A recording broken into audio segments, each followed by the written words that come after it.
بسم اللہ الرحمن الرحیم۔ السلام علیکم ڈیئر اسٹوڈنٹس۔ اس لیکچر میں آج ہم 11ویں جماعت کے اسلامیات کا باب چہارم تعارف قرآن و حدیث کا پہلا حصہ تعارف قرآن کے بارے میں پڑھیں گے۔ قرآن مجید اللہ تبارک و تعالی کی آخری کتاب ہے جو حضرت محمد مصطفیٰ صلی اللہ علیہ وآلہ وسلم پر 23 سال کی مدت میں آہستہ آہستہ حالات اور ضرورت کے پیش نظر نازل ہوتی رہی۔ یہ نہایت ہی پاکیزہ اور مقدس کتاب ہے جس میں سب انسانوں کے لیے ہدایت کا پیغام ہے۔ قرآن حکیم کے علاوہ بھی چند دیگر آسمانی کتابیں ہیں جو پہلے زمانے میں رسولوں پر نازل ہوئیں، مثلاً تورات، زبور اور انجیل۔ تورات حضرت موسیٰ علیہ السلام پر نازل ہوئی تھی، زبور حضرت داؤد علیہ السلام پر نازل ہوئی تھی، اور انجیل مقدس حضرت عیسیٰ علیہ السلام پر نازل ہوئی تھی۔ اس کے علاوہ صحیفے بھی ہیں جو دوسرے پیغمبروں پر نازل ہوئے۔ تمام آسمانی کتابوں میں بنیادی تعلیمات مثلاً توحید، شرک، اخلاق و عبادات سے متعلق احکامات مشترک رہے ہیں، مگر وہ تمام سابقہ کتابیں ایک خاص دور کے لیے تھیں۔ یہ چونکہ پوری دنیائے انسانیت کے لیے نہ تھیں، اس لیے ان کی اکثر احکام بھی ایک خاص وقت کے لیے تھے جو دوسرے زمانے کے لیے قابل قبول عمل نہیں تھے۔ قرآن مجید ایک ایسی جامع کتاب ہے جو زندگی کے ہر شعبے میں رہنمائی کرتی ہے، اور اس کی یہ رہنمائی کسی خاص وقت اور قوم کے لیے نہیں بلکہ قیامت تک کی تمام دنیائے انسانیت کے لیے ہے۔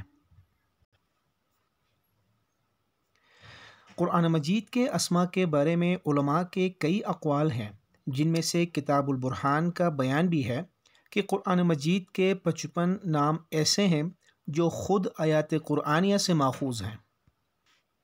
ان اسماء میں سے چند اسماء مبارکہ ہم یہاں بیان کریں گے۔ سب سے پہلی الکتاب۔ دنیا کی تمام کتابوں میں کتاب کہلانے کا مستحق صرف قرآن مجید ہی ہے، یعنی الکتاب لفظ کتاب کے ساتھ الف لام لگا کر اس کو عام سے خاص کر دیا گیا ہے۔ سوائے قرآن کے ہم کسی اور کتاب کے ساتھ الف لام لگا کر اس کو خاص نہیں بنا سکتے۔ الفرقان، سچ اور جھوٹ میں فرق کرنے والی کتاب، جس کو الفرقان بھی کہا جاتا ہے۔ نور، روشنی اور ہدایت دکھانے والی کتاب، اس لیے اس کو نور کہا گیا ہے، کیونکہ قرآن پاک میں انسانیت کے لیے ہدایت ہے اور انسانوں کو راستہ دکھانے کے لیے روشنی ہے، اس وجہ سے اس کو نور کہا جاتا ہے۔ شفا، روحانی شفا اور پیغام صحت کی کتاب ہے۔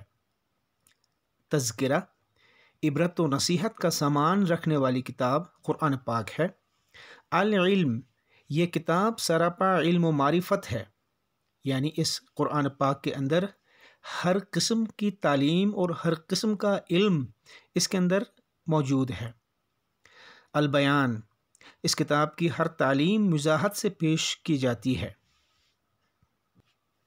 اسی طرح اللہ تبارک و تعالی نے قرآن مجید کی چند صفات کا بیان بھی فرمایا ہے، جن میں سے چند صفات نام درج ذیل ہیں۔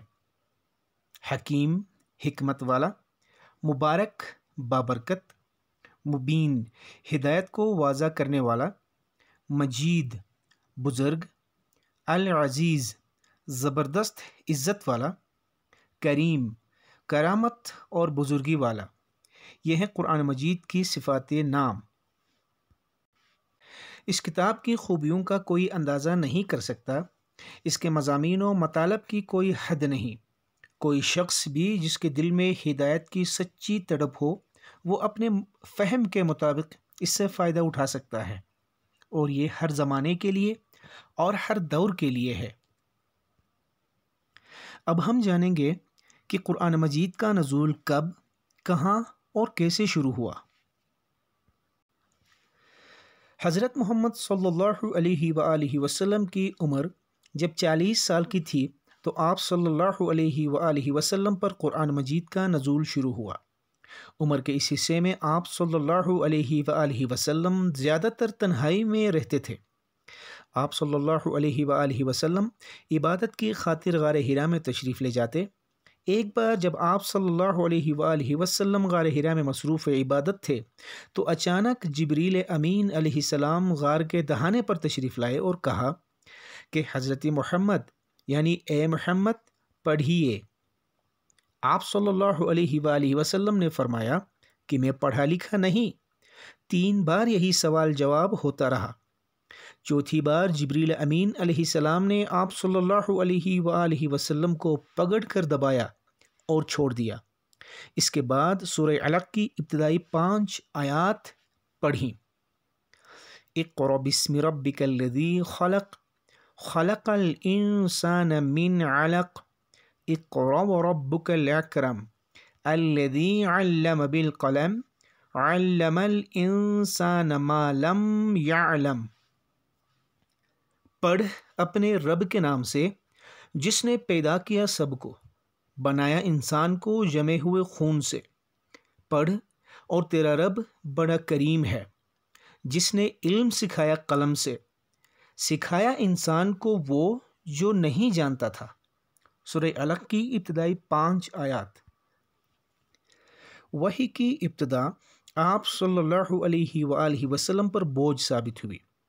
آپ صلی اللہ علیہ وآلہ وسلم پر کپ کپی طاری ہو گئی اور آپ صلی اللہ علیہ وآلہ وسلم سیدھے اپنے گھر تشریف لے آئے۔ آپ صلی اللہ علیہ وآلہ وسلم نے اپنی زوجہ محترمہ حضرت خدیجۃ الکبریٰ رضی اللہ عنہا کو سارا واقعہ سنایا۔ آپ صلی اللہ علیہ وآلہ وسلم کی اطاعت شعار زوجہ محترمہ نے آپ صلی اللہ علیہ وآلہ وسلم کو ان الفاظ میں تسلی دی: آپ کو اللہ تعالی ہرگز ناکام نہ کرے گا۔ آپ رشتہ داروں کو باہم جوڑتے ہیں، آپ لوگوں کی مشکلات کا بوجھ برداشت کرتے ہیں، آپ فقیروں کو مال عطا کرتے ہیں اور آپ مہمان نواز ہیں۔ حقیقت میں حضرت خدیجہ رضی اللہ تعالی عنہا کے یہ الفاظ ہم سب مسلمانوں کے لیے درس کا کام دیتے ہیں۔ اگر ہم میں سے کوئی ان خوبیوں کو اختیار کرے تو اسے یقین رکھنا چاہیے کہ اللہ تبارک و تعالی اسے عملی زندگی میں ناکام نہیں کرے گا بلکہ اسے مشکلات سے نجات دے گا۔ قرآن مجید کی سورتوں کو 2 حصوں میں تقسیم کیا گیا ہے، یعنی ہجرت سے پہلے نازل ہونے والی سورتوں کو مکی اور ہجرت کے بعد نازل ہونے والی سورتوں کو مدنی سورے کہا جاتا ہے۔ ہم ان دونوں حصوں یعنی مدنی اور مکی سورتوں کی خصوصیات بیان کریں گے۔ حضور اکرم صلی اللہ علیہ وآلہ وسلم نے مکے میں 13 سال گزارے۔ اس دوران آپ صلی اللہ علیہ وآلہ وسلم کو بے حد مشکلات کا مقابلہ کرنا پڑا، کیونکہ اپنے جانے پہچانے لوگ جن سے آپ صلی اللہ علیہ وآلہ وسلم کو امید تھی کہ وہ آپ کی دعوت سب سن کر آپ صلی اللہ علیہ وآلہ وسلم پر ایمان لائیں گے، یہ سب بیگانے ہو گئے۔ انہیں توحید کی دعوت سننا گوارا نہ تھا، اس لیے کہ وہ شرک کی بیماری میں مبتلا تھے۔ انہوں نے نہایت سوچ و بچار کے بعد یہ فیصلہ کیا کہ وہ آپ صلی اللہ علیہ وآلہ وسلم کی دعوت حق کو نہیں مانیں گے اور آپ صلی اللہ علیہ وسلم کی مخالفت جس قدر ان سے ہو سکے کریں گے۔ چنانچہ اس مخالفت میں وہ لوگ آپ صلی اللہ علیہ وآلہ وسلم کی راہ میں کانٹے بچھاتے۔ آپ صلی اللہ علیہ وآلہ وسلم جب قرآن پڑھتے تو درمیان میں چیختے چلاتے تاکہ لوگ قرآن نہ سن سکے۔ جو اللہ کے بندے آپ صلی اللہ علیہ وآلہ وسلم پر ایمان لاتے تھے انہیں مارتے پیٹتے۔ یہ 13 سال کا زمانہ آپ صلی اللہ علیہ وآلہ وسلم کے لیے انتہائی مشکلات و مصائب کا زمانہ تھا۔ اس دور میں قرآن مجید کا جو حصہ نازل ہوا اس میں آپ صلی اللہ علیہ وآلہ وسلم کو صبر کی تلقین کی گئی۔ اس کے ساتھ ہی توحید و رسالت اور آخرت کے مضامین بھی بیان کیے گئے۔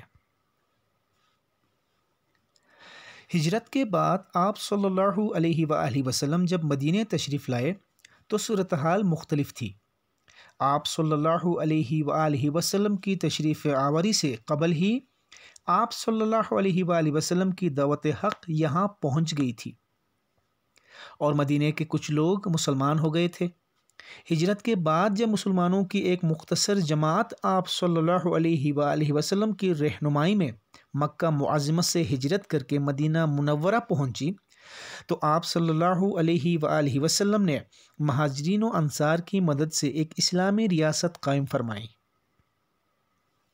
اس دوران نئی ضروریات کے پیش نظر جو صورتیں اور آیات نازل ہوئیں ان میں معاشی و سیاسی قسم کے مسائل کے ساتھ اللہ تبارک و تعالیٰ کی راہ میں مال خرچ کرنے کی فضیلت، عدل و احسان کا حکم، تجارت میں لین دین کے احکام اور جہاد کی فرضیت کا حکم نازل ہوا۔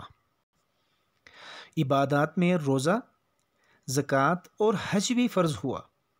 حضور صلی اللہ علیہ وآلہ وسلم نے مدینہ منورہ میں 10 سال گزارے۔ اس دوران میں مختلف موقعوں پر قرآن مجید کی آیات اور صورتیں نازل ہوتی رہیں۔ اسی زمانے میں مسلمانوں کی کفار سے لڑائیاں بھی ہوئی۔ سب سے پہلے جو لڑائی کفار سے ہوئی اسے غزوہ بدر کہتے ہیں، اور سب سے آخر میں غزوہ تبوک کا واقعہ پیش آیا۔ ہم نے مکی اور مدنی صورتوں کی خصوصیات بیان کرنے کے بعد ان میں فرق بھی واضح کر دیا۔ اس لیکچر میں ہم نے قرآن مجید کا تعارف پیش کیا۔ اس کے علاوہ ہم نے قرآن مجید کے اسماء اور صفات بھی بیان کیے۔ پہلی وحی کی روشنی میں ہم نے قرآن پاک کے نزول اور قرآن پاک کی صورتوں کی خصوصیات اور مکی اور مدنی صورتوں میں فرق بھی واضح کیا۔ اس موضوع کے اگلے لیکچر کو لے کے کل حاضر ہوں گے۔ تب تک کے لیے اللہ حافظ۔